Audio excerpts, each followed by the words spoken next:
Ano nga ba ang SOGS? In a ontological, ayan.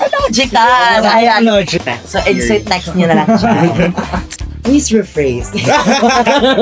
What's your gender identity? Are you gay, non-binary, binary? Pass. If you're close-minded, be yourself.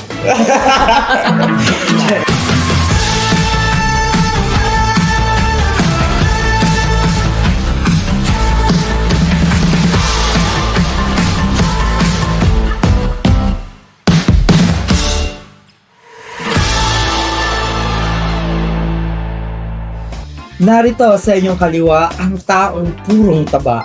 At narito sa inyong kanan ang vice ganda ng kahirapan. Ako si Jeffrey Sigora And I'm Wakasti Alawadi.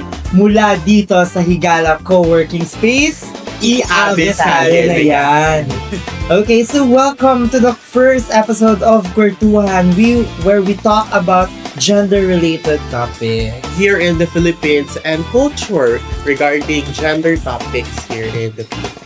Ayan. Okay, kunwari naka-blur pa siya. Oo. Hindi natin makita. Actually, kung ano ito siya, tokhang ito siya, naka-blur pa ito kapag dito. Nakatulfo. Naka-info. Okay. So, Sino nga ba ang ating kasama for today's episode? we have the one and only, the only one. Ayan, na narito sa ating tagiliran.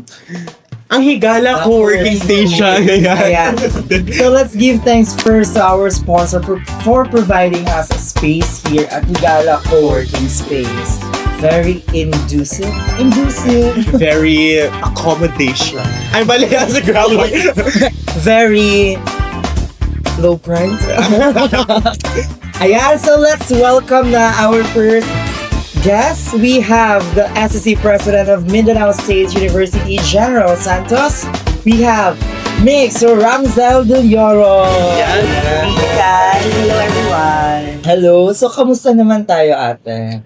Ito, kaya pa ba? Kaya ka ba? Kaya pa ba? I mean, everything's fine actually. Yeah. We as student leaders, we kinda like carry the waves, kumbaga. So parang, surviving pa rin, but not to relax at the moment. There's a lot in our plate, but atake lang. Atake lang tayo. Ayan, laban lang tayo. Yeah. Dapat, siyempre papa-end na yung SEM. So, kamusta yung bakbakan natin dyan? Yes, may bakbakan tayo sa student leadership, pero may bakbakan din tayo sa academics. Baka Ayan. nakakalimutan natin na student pa rin tayo. Kaya nga. Okay, maraming kaganapan and Yes. showbiz happenings, pero ACADS din na. Akads pa rin. Yes, ACADS pa rin tayo po boils down. Mm-mm. Boils down.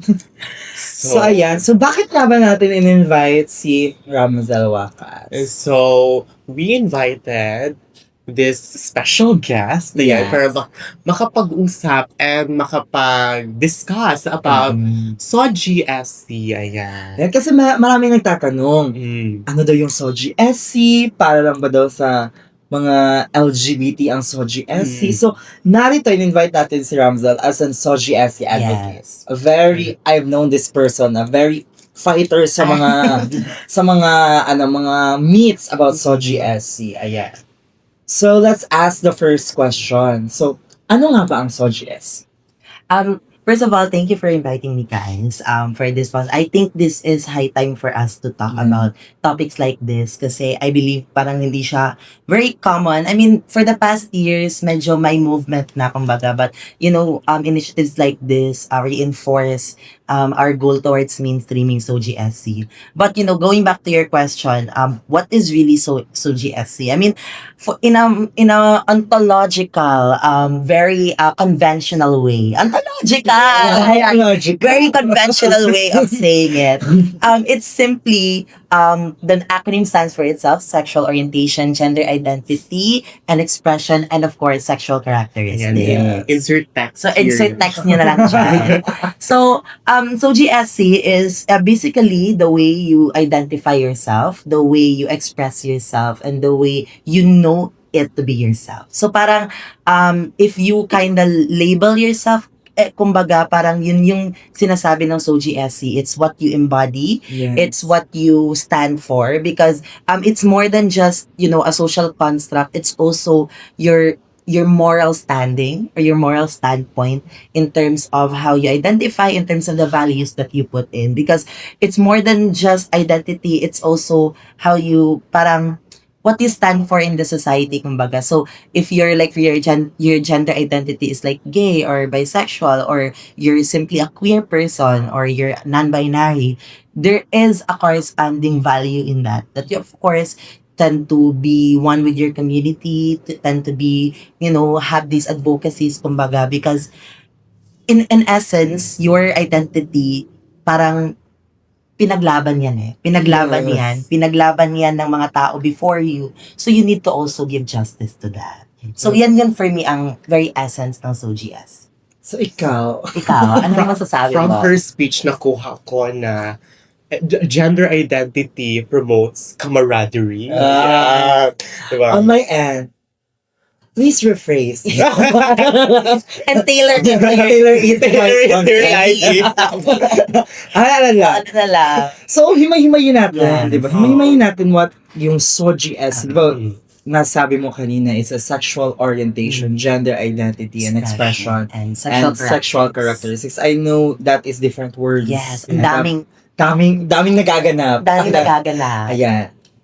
So, magsimula tayo sa sexual orientation. Ano nga ba ang sexual orientation? For everyone's information, sexual orientation is not necessarily how you identify. It's not necessarily how you express. It's the sex or gender that you are attracted to. So parang, if you're attracted to the same sex, you're a homosexual. If you're attracted to the opposite sex, you're a heterosexual. So it doesn't necessarily heterosexual straight ka na agad or homosexual gay ka na agad. Because that is an identity. Ito is an orientation. How do you orient yourself in the sexual attraction spectrum, kumbaga? So parang, a lot, I kinda recall a friend of mine actually taught me, like, for instance, like, there was a grad pic. Hindi ko nasasabihin kung saan siya na school or what. But I have a friend of mine, like, there was a grad pic, pictorial, kumbaga, because they were graduating students. And parang, the photographer or like the administrators of that pictorial was asking her, like, you should, this trans woman. So parang sabi niya, anong sexual orientation mo? So parang na-confuse siya towards gender identity. Yeah. So, Kasi nga, diba, yung nafe-feel mo towards and also someone. sexual orientation, it's not as commonly to be asked as gender identity. Like, for example, what's your gender identity? If you're comfortable telling it, like, what's your gender identity? Are you gay, non-binary, binary? Pass. What's your gender? If you don't mind me I asking. am bisexual po. I am attracted to both male and female. Ayan. Seryoso ba to? Yeah. Okay. Okay, so he's a bisexual person. So parang, that is your gender identity. So medyo commonly to be asked siya if comfortable siya sa person. Pero if, saan ka na-attract? Anong sexual orientation mo? Anong position mo sa bed? Like, it's more, hindi siya masyadong commonly to be asked. Actually. And so, from that situation alone, you kinda assess, or you kinda analyze that parang mali si mother. Oo. Mali siya dito og ask. ask. Dapat gender identity ang gina-ask. If she was asking about, the kind of grooming that Yeah. that trans person was wearing Mm-mm. in a pictorial. So, parang irrelevant naman yung sexual orientation in that situation. So parang ganun yung punto ko is that sexual orientation is kinda, I think in the spectrum of SOGSC, parang it's the most nuanced because parang not most nuanced but parang most uncommon siya na thread na tinetread ng mga tao. Because it's kind of personal at the same time, in some context medyo taboo siya on their parts. On their part. Ang SOGI essay para lang po ba sa LGBT? Mm. Or what? That is a common misconception, but ilang ulit na yan na dinidebunk that is actually like fake news or for to say it lightly, a misconception. Actually, yung nag-start kasi yan na misconception. It's because of, I'm not generalizing all, but some religious sectors that are actually combating or against the Soji bill or the Same-Sex Marriage Act or many other measures, legislative measures that are advocating for the rights of the LGBT community. So parang misconception siya na inuulit-ulit ng several sectors na against ng mga policy proposals na ito na ay yung SOGSC para sa mga bading lang yan, para lang sa mga LGBT lang yan, hindi tayo kasali dyan, that is no longer our concern. Pero SOGSC actually, and even SOGI bill itself is actually for everybody, kahit straight ka or kahit hindi ka homosexual, kahit hindi ka part of the LGBT community, kasi lahat naman tayo may SOGSC. So let's just drop the the bomb there na it's for everybody. To add, it's actually like a fingerprint. Like iba-iba tayo ng mga SOGSC. Yes, because Yeah. everybody's different. Yeah. Ayan. May Okay. mga So let's go with the next two letters, the gender identity sa Ayan. ating SOGSC. So, yung gender identity naman, it's the most socially constructed Yes. out of all the spectrum or the SOGSC na term. Because kahit hindi ka mukhang babae, if you will say that I identify as a woman, I identify as that. As a woman. So if you are close-minded, open your Open your mind. If you're close-minded, be yourself. Charis. Oh, So let's go with the expression. Yes. Gender expression. Yung expression naman, it's kind of like what we see on the outside. It's much more tangible. It's much more identifiable. So, kumbaga, may mga tao na feminine, masculine, meron ding androgynous, yung nila, medyo mga non-binary, medyo androgynous yung way of expressing nila. It's a mixture of both feminine and masculine, or it's an outright rejection of the binary concepts. So, parang mas more, I feel like personally, parang yung gender expression, it's much more, parang much more mainstream, kumbaga, for some. Because, kung feminine ka, bading yan. But there are actually, non-feminine people that identify as gay people. So, di ba, hindi siya, it's a mutually exclusive concept, or yung gender identity and your expression does not always coincide. So, eto, kamusta na ang SOGSC in the Yes. context of Philippines? oh. Right now, according to several data, Philippines is actually part of those group of countries that are LGBT friendly or SOGI friendly. Palakpakan natin. Palakpakan natin. You can search about it. I can't remember the website or the think tank that did that sort, kumbaga, na mga research. But technically, in the grassroots, it's still a difficult time for us.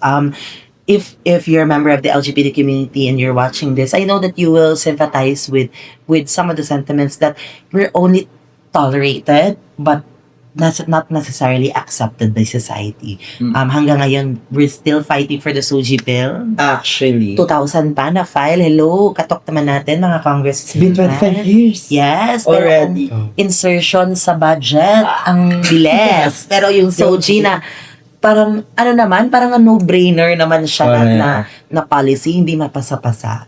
So, that's one symptom that I could, cite to claim na hindi pa tayo masyadong SOGI friendly.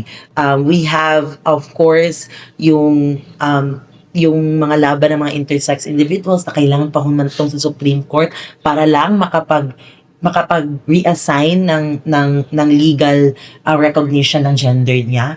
And many other things actually, like for instance, the violence against LGBT community. And of course, yung mga microaggressions. I'm gonna talk about here as a trans woman myself na not necessarily that you have that position or you're well known or may mga achievements ka na.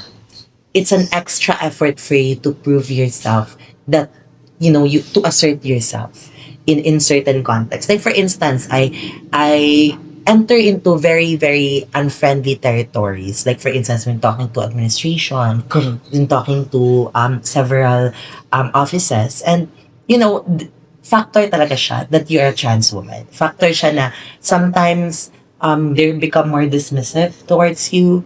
May mga, hindi naman necessarily na homophobic sila, but there are microaggressions. So, meron tayong NGLE, tagi po sa Engineering Students Organization FB page, and as the engineering students, malaki ang population ng engineering, no? And dahil participative tayo, meron tayo total of 6 entities. Ayan. 6 questions. First question, as a first year student, open parentheses, hindi pa masyado exposed on such thing. Parang question mark. May question mark pa siya. Parang bago and not giving sa ears ko, makarinig ng some people at least na homophobic daw sila or someone would accuse them of being homophobic because of their perspective with regards to LGBTQIA plus community.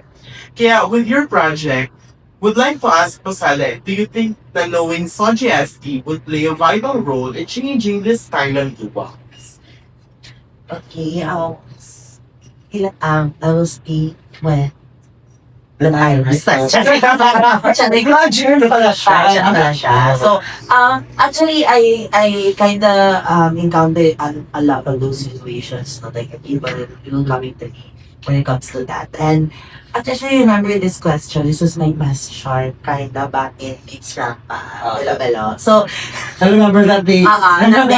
those days. So, parang, Those days. yung question kasi doon is parang if you have like a coworker and like medyo homophobic siya, how do you like address it? Like how do you manage or how do you like how do you respond to it? Ayan. So the same with the question, parang how do you respond to it?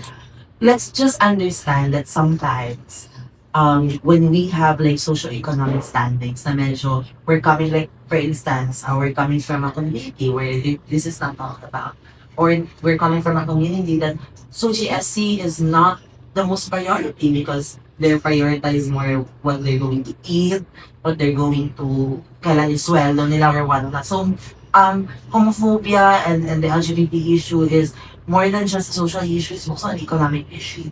Yung homophobia, yung discrimination, yung microaggressions, it's an economic issue because a lot of people don't have access to these services and this information. And going back to the last part of the question, napakalaking tulong talaga when we are reinstating SOGSC. Yes. So let's proceed to the next question.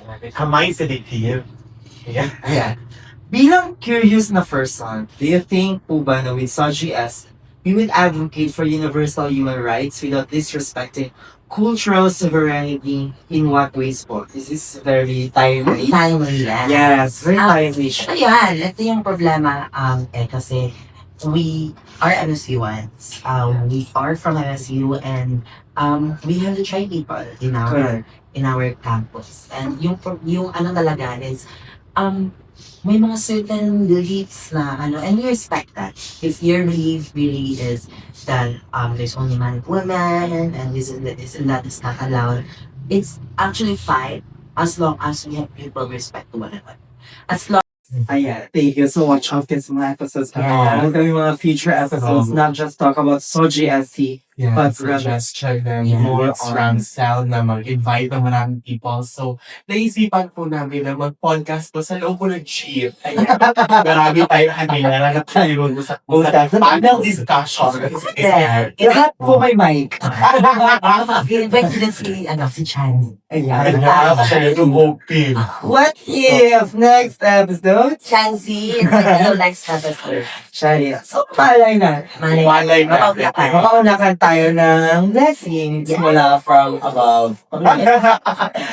And so, thank you so much again ni Ramzel. Thank you, and so thank you, Jeffrey and Wakas. Ayan. So, thank you for watching our first episode of our Kwartuhan. I hope you learned a lot. And I hope that you keep your mind open to knowledge that are from outer aspects. Yeah. Ayan. So, let's now proceed to our call to action. Yung mga Yeah. call to action, yung mga gusto natin ipaglaban after this episode. Kasi yun yung goal natin. Kaya like we talk about, I hope that the community, especially kahit mag-start tayo sa kahit mag-start tayo sa...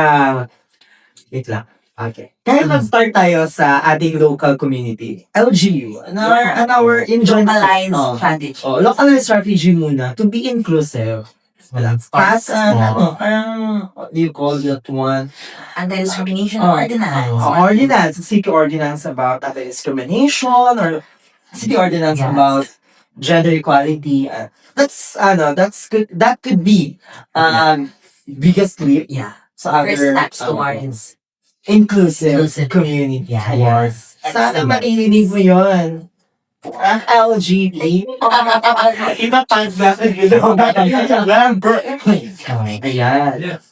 So ikaw, may call to action. may call to action ka pa. So let's just be aware and empathetic towards people that we encounter in our daily lives, especially sa mga LGBTQIA+ that mostly experience discrimination, harassment that they don't want to talk about. Ayan. So it definitely need to be empathetically aware and we need to support them in ways na hindi kaya ng ibang tao because they're close-minded. Correct. So let's stop toleration. Oh. Let's start acceptance. Yeah, I know. Kasi at the end of the day, magkikita-kita pa rin tayo sa oxygenation. Para manood na literary tayo. Makakapasok. Boys, napasok mo ba? Okay, so thank you again. Thank you for watching our first episode of Kwertuhan. And watch out for our next episode. So let's end this with a motto na nagulang kanina. Stop toleration, let's start acceptance. Yeah. Ayan. So thank you everyone. Pass out your bill. Yes, correct. Pass on.